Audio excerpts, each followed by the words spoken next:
अंबर नीला। आज बहुजन समाज के लोग धरती भी नीला कर दिए हैं। आज बाबा साहब डॉक्टर भीमराव अंबेडकर के 135वें जयंती के उपलक्ष्य में आज रैली का कार्यक्रम किया है। काफी लंबी रैली का कार्यक्रम, इनसे हम जानना चाहेंगे कि आज में आपका रैली का कार्यक्रम कहाँ से शुरू हुआ और कहाँ पर समापन होगा। सबसे पहले तो आपका हमारे चैनल में स्वागत है, अपना परिचय दे दीजिए। मैं हर्षम गौतम अंबरपुर का निवासी हूँ और आपको चैनल को धन्यवाद देता हूँ कि आप लोग कड़ी धूप में ऐसे चलकर हमारी रैली को प्रस्तुत कर रहे हैं, दिखा रहे हैं। आप आज रैली का कार्यक्रम किए अम्बेडकर जयंती के उपलक्ष्य में। कहाँ से रैली शुभारंभ होकर कहाँ खत्म हुई रैली की? रैली हम लोग बनगांव से शुरू किए हैं, परसरा होते हुए उसके बाद शहीद सुनील कुमार पार्क गए हैं, पत्थरपुर होते फरिया मोहद्दीनपुर और फरिया में जो नई मूर्ति लगी है, बड़ी मूर्ति, वहाँ पर हम समापन करेंगे। रैली का उद्देश्य क्या है? देखिए, आज का जो पर्व है, आज का दिन किसी एक व्यक्ति का पर्व नहीं है, ये पूरे भारतवर्ष का पर्व है, जिनके बदौलत ये देश चल रहा है, संविधान चल रहा है, रूल साहब लागू है, हर आदमी की समानता का अधिकार मिला है। हर आदमी को पर्व मनाना चाहिए। कुछ लेकिन नासमझ लोग हैं जो उंगलियां उठाते हैं, है ना, उन लोगों को मैं कहना चाहता हूँ, कब तक ऐसा करेंगे? वो दिन दूर नहीं है कि जब ये भारत ही नहीं पूरा विश्व बाबा साहब को मानता है और उसके बावजूद विरोध करो, तब तक विरोध करोगे। और आप देख ही रहे हैं भीड़, मैं देख रहा हूँ लोग आपके साथ काफी हर्ष के साथ हैं, काफी उल्लास के साथ है। कैसे इनके साथ एनर्जी आप भरे हैं और कैसे लोग आप आए? सर जी, मैं आज करीब 2017 से मैं छोटे छोटे बच्चों से लेकर के बड़े बुजुर्गों के बीच में 14 अप्रैल में एकदम 12 घंटा 18 घंटा पैदल चले। आप मेरी आवाज देख ही रहे होंगे, इतना जोश शोर से मैं जब नारा लगाता हूँ, आवाज मेरी बैठ गई है। नारा लगाएंगे पर? बिल्कुल लगाएंगे, लगाइए। बाबा साहब अमर रहे, बाबा साहब अमर रहे, भारतीय संविधान जिंदाबाद, भारतीय संविधान जिंदाबाद, जिंदाबाद, जिंदाबाद। हम संविधान जिंदाबाद के नारे विशेष तौर पर ले जाते हैं कि बहुत भ्रांतियां हैं, कह रहे संविधान बदला जा रहा है, यह हो रहा है, वह हो रहा है, लेकिन ऐसा कुछ होने नहीं देंगे। जिस दिन वो बात आई, हमारे नौजवान सड़कों में मिलेगा, खड़ा होकर के लाठियां चलानी पड़ेगी, लाठियां चलाएंगे, जान लीजिए, क्योंकि संविधान यही सबको समानता का अधिकार देता है और सबको बराबरी का अधिकार देता है, सबको जीने का अधिकार देता है। इसलिए इस पे उंगली तक कोई उठाए, ये हमें बर्दाश्त नहीं। बाबा साहब को आप मानते हैं या कि बाबा साहब के कर्मों को मानते हैं? कर्मों को मानते हैं, जाहिर सी बात है। आज जैसे आज के दिन भीड़ दिखाना, उल्लास मनाना ये फैशन नहीं है। मतलब ये है कि दिखाना कोई फैशन नहीं, लेकिन उन्होंने जितना किया ये तो कर्ज बनता है भाई हमारा। उनका कर्ज उतारने के लिए एक दिन हम समय नहीं निकाल सकते, ये उनका कर्ज हम उतार ही नहीं पाए, लेकिन एक दिन समय निकालते बस सही है। 70 साल देश आजाद हुए हो गया, लेकिन आज तक अनुसूचित के लोग आज तक अपना धर्म नहीं चुन पाए कि हम किस धर्म में रहे और किस धर्म को माने। इस संबंध में क्या कहेंगे? देखिए, ये तो बहुत बड़ी विडंबना है समाज में, और इस विडंबना को दूर करने के लिए ये जो नवयुवक पीढ़ी है, पढ़ लिख के जो आगे बढ़ रही है, यही कुछ कर सकती है और दूर होगा, जान लीजिए दूर होगा। पूरा विश्व बौद्धमय हो चुका है, मात्र 2-4-10 देश मुस्लिम देश को छोड़ दिया जाए, ज्यादा बौद्ध मिलेंगे, ठीक है। और हमारे देश से जिस गया बिहार से बुद्ध जी की शुरुआत हुई, आप देख ही रहे हैं, आज इनके सारे स्कूल तोड़ दिए गए, नालंदा विश्वविद्यालय तोड़ दिया गया है ना, उनकी सारी चीजें तोड़ करके यहाँ नष्ट किया जा रहा है, लेकिन विदेशों ने अपनाकर आज कहाँ से कहाँ पहुंच गए हैं। ये तो समझ लीजिए भारत वासियों की सबसे बड़ी चूक है, जो बौद्धमय होने के पीछे भाग रहे हैं। लेकिन यहाँ का देखा जाए, राजनीतिक चाबी जो है, पॉलिटिकल चाबी जो है, हमेशा हिंदू धर्म की बात करती है, हमेशा हिंदुत्व को आगे बढ़ाने का काम करती है, लेकिन कहीं ना कहीं बाबा साहब भारतीय संविधान को बनाकर एक सुंदर संविधान दिया और पूरे विश्व में एक मानवता का संदेश भी दिया बाबा साहब ने। लेकिन आज की डेट में अगर देखा जाए तो बाबा साहब को दरकिनार करते हुए हिंदू धर्म की जो व्यवस्था है उसको बढ़ावा दिया जा रहा है। उस बाबा साहब के संविधान की एक खूबसूरती है, एक खूबसूरती हर आदमी अपनी बात कर सकता है। आज भाई जुबे किसी कारण से कुछ 3-4-10 लोगों की वजह से ये हवा बनाया जा रहा मीडिया के माध्यम से, ऐसा कुछ नहीं है ना। ऐसा जो जिस धर्म में जीना चाहता है वो जिए, चाहे हिंदू धर्म अपनाए, चाहे बौद्ध, चाहे मुस्लिम, सबको बराबर अधिकार है। लेकिन अगर कोई तानाशाही करेगा तो दिन दूर नहीं, तब लोग ढूंढेंगे। देखिए आप सीरिया में है ना, इराक में, तमाम ऐसी जगहों पे तख्ता पेड़ होता है, सब लोग सड़कों पे आते हैं, वह दिन दूर नहीं कि यहाँ पे लोग सड़कों पे आ जाएंगे। अगली बार आपका कार्यक्रम क्या रहेगा? अगली बार देखिए रैली तो हमेशा निकलेगी, लेकिन अगली बार भव्य कार्यक्रम अपने गांव में मनाने की कोशिश कर रहे हैं। शाम को मंचन कार्यक्रम और दूर दराज के कलाकारों को बुलाने का कार्यक्रम रहेगा। और अब हम बता दें कि ये हरिश्चंद्र गौतम जी थे, पूर्व यहाँ के जिला पंचायती का चुनाव भी लड़ चुके हैं। काफी अच्छा वर्चस्व इनका रहता है और आप देख सकते हैं भीड़ किस कदार इनके साथ खड़ी है।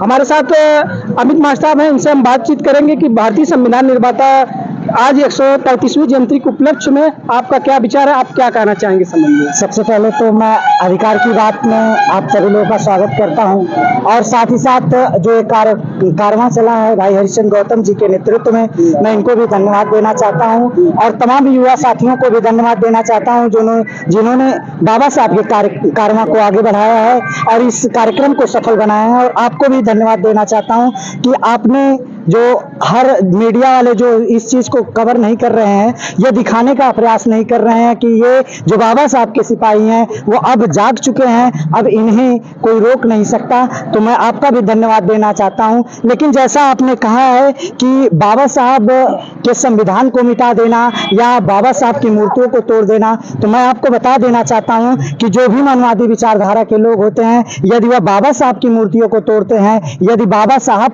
को जो उनके बताए हुए रास्ते पे नहीं चलते हैं, यदि संविधान को क्षतिग्रस्त पहुंचाते हैं, तो मैं बता दूं कि सुप्रीम कोर्ट है, हाई कोर्ट है और उसमें जाकर हम लोग PIL दाखिल करेंगे। अगर इस तरीके की कुछ होती है तो वही जो मनवादी विचारधारा वाले हैं फिर बाबा साहब के संविधान का आड़ लेकर अपने आप को निर्दोष साबित करने का काम करते हैं। और किसी भी तरीके से मैं ये कहता हूं कि आप कह लीजिए कि मैं हिंदुओं की सरकार है, मुसलमानों की सरकार है या जिसकी भी सरकार है, मैं ये नहीं मानता।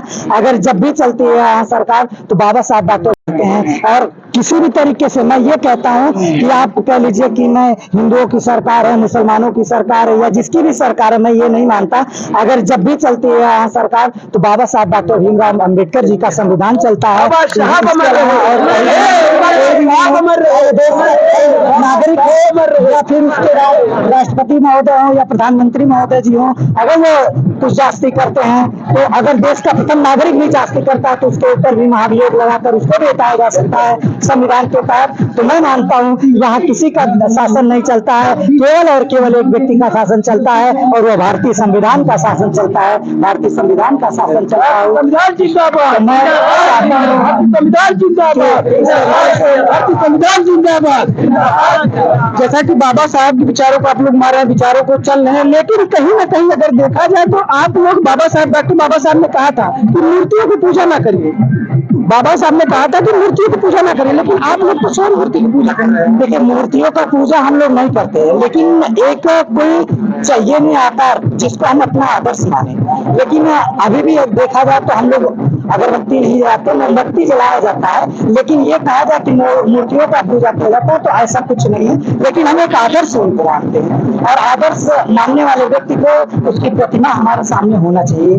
ठीक है, तो मैं चाहता हूँ कि हम लोग उनको आदर्श मानते हैं, मूर्ति की पूजा नहीं करते। महात्मा बुद्ध जी ने कहा था अगर मेरी बात भी झूठी लगेगी तो आप क्या करिएगा, मुझे भी मानना छोड़ दीजिएगा। लेकिन मैं आपको बताना चाहता हूँ जो साइंस उससे पहले आप लोगों ने कहा था ना कि हमारे देश में जो उड़न खटोला था, तो भाई क्यों नहीं आप हवाई जहाज बना पाए?